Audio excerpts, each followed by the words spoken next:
Hey, my lovelies. I hope you guys are doing great today. I'm not here to hold your patience long, but we're going to get into this devotion for day 3 of our healing journey. So, guys, I this time I just read passages. I read Exodus 15, and then I read Psalms 34.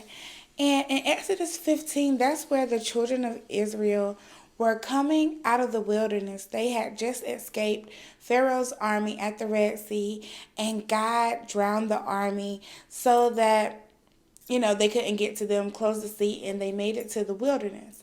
And the children of Israel wasn't supposed to stay in the wilderness. Their direction was to go to Canaan, and God was going to allow them to possess the land. And this is just going out of 15, because in 15 they have praises that they're giving to God on everything that He's doing. So then past that, they get to the wilderness and they get stuck because of fear. They get stuck because of fear. And what I want you to understand today is that don't allow fear to creep up and, excuse me, don't allow fear to creep up and keep you from possessing your promised land. When you heal, God is allowing different things, different blessings to flow into your life. And if you decide to stay in your wilderness, you cross over, you're like, okay, I'm going to do this. And then you stop. You're just like, yep, nope. This is touching some spots that I did not want to be touched. This is irritating me. This is triggering some things that I didn't think I was going to have to deal with. Deal with them.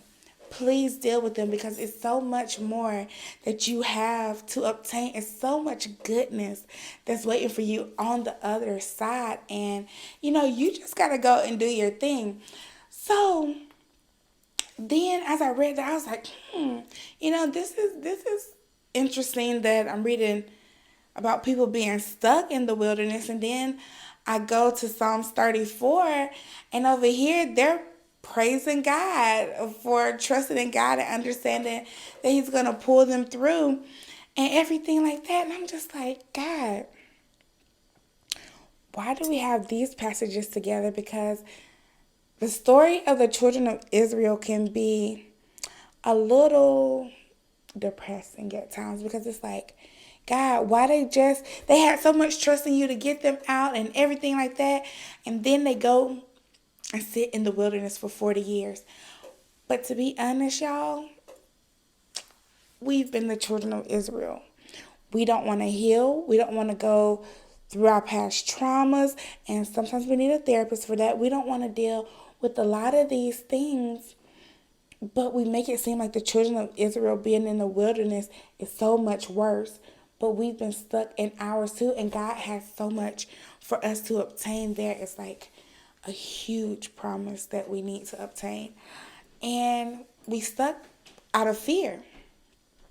But what I love is how these two passages come together.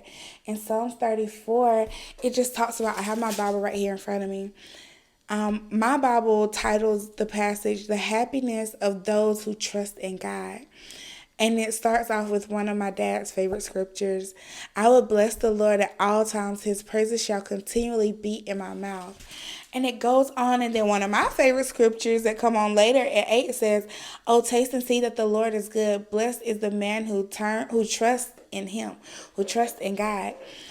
And as I read that and I read through the passage, God never said that we wasn't going to not experience hardships. He didn't say that it was going to be easy. He didn't say, you know, take my yoke and it's easy. He didn't say that. But He did say that He's going to be with us. He did tell us that if we put our trust in Him, that He's going to make everything all right. He didn't say that we weren't going to have some tough moments. But He said if our trust and our focus is in Him, things are going to be great. And you know what? I found that to be true, because some things that I've personally experienced, it seemed a lot tougher when I tried to be in control.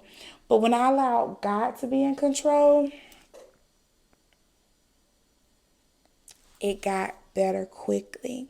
And I started being able to see how God was growing and grooming me in that process.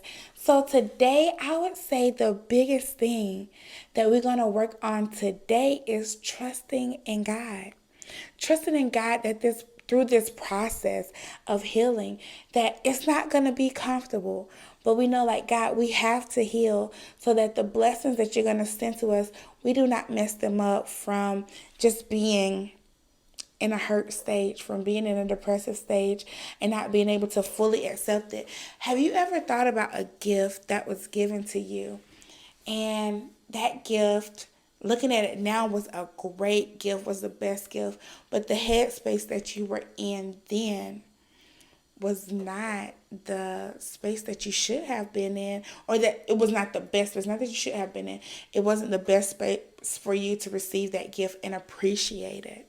So think about it that way. If you don't heal, the blessings that God is about to allow to flow in our life, if we're not healed, we're going to crush the blessings. We're not going to be appreciative of the blessings. And when we look back at it in hindsight, we're going to say, "Oh, I mishandled that."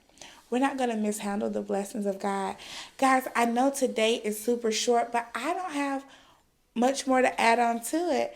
But we are just going to walk in obedience. We're not getting stuck in the wilderness. The children of Israel got stuck in the wilderness because they weren't obedient. We're going to be obedient to this process. We're going to keep pushing through. 27 more days. That's all. 27 more days. And God has some things that He wants to show us. So I can't wait to see you lovelies tomorrow. And we're going to keep it going. Bye.